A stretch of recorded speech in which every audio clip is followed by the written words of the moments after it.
Hi friends, இப்போ எங்கே இருக்கோம் பார்த்தீங்கன்னா வால்பாறை டு அத்திராப்பள்ளி போகிற இது செக் போஸ்ட் தாண்டியாச்சு. அவ்வளோ பண்ணுறாங்க. பார்த்தீங்கன்னா டிசம்பர் மாதங்கிறதுனால யாரும் அதிகம் இல்லையா என்னவோ. உள்ளார நுழைஞ்சாச்சு. யானை வரும்னு சொல்லியிருக்காங்க, பார்ப்போம். அங்கங்கே நிற்கக்கூடாதான், மேக்ஸிமம் நிற்காதீங்கன்னு சொல்லியிருக்காங்க. ஏன்னா இப்போ 80 கிலோமீட்டர் நம்ம ட்ராவல் பண்ணணும். மழை வந்துச்சுனாலும் ஒன்றும் பண்ண முடியாது. பார்த்தீங்கன்னா ரோடு பார்த்தீங்கன்னாலே தெரியும், சிங்கிள் ரோடு மாரி தான் இருக்குது. யானை டக்குன்னு வந்தாலும் ஒன்றும் பண்ண முடியாது. லோக்கல்காரங்களும் அதான் சொல்லி இது பண்ணாங்க. முடிஞ்ச அளவுக்கு யானை வந்துச்சுன்னா பார்ப்போம், வீடியோ எடுக்கிறேன்.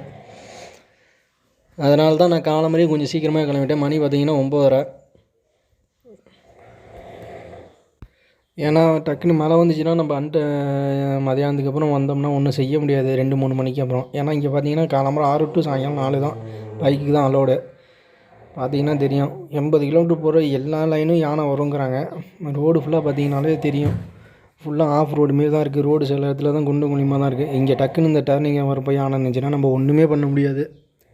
காரு கூட மேக்ஸிமம் கொஞ்சம் ரிவர்ஸில் கொஞ்சம் வரலான்னு வச்சுங்க. ஆனால் நம்ம 2 வீலர் டக்குன்னு இதுமாரி இடத்துல நமக்கு ஒரு 20 அடி 30 அடி தள்ளி இருந்துச்சுன்னா நம்ம திருப்பி வரலாம்.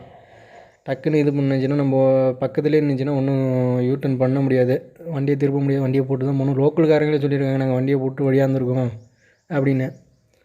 அதுமாரி பார்த்திங்கன்னா நம்ம பாதி தூரம் போன பிறகு யானை நடந்து வந்துச்சுன்னா ஒன்றும் பண்ண முடியாது. நம்ம ரிட்டனும் போய் தான் ஆகணும். பார்த்திங்கன்னா ரோடு ஃபுல்லாக பார்த்திங்கன்னா யானை சாணம் கிடக்கும். பார்த்திங்கனாலே தெரியும், அங்கே போகிற வழி ஃபுல்லாக அப்படி தான் இருக்குது. இந்த பாருங்கள், கீழெல்லாம் இருக்கிறதெல்லாம் யானை சாணம் தான். டக்குன்னு எங்கே இருந்தாலும் வேணும் வரும், துரத்தும். சில நேரம் அமைதியாக நிற்குங்கிறாங்க.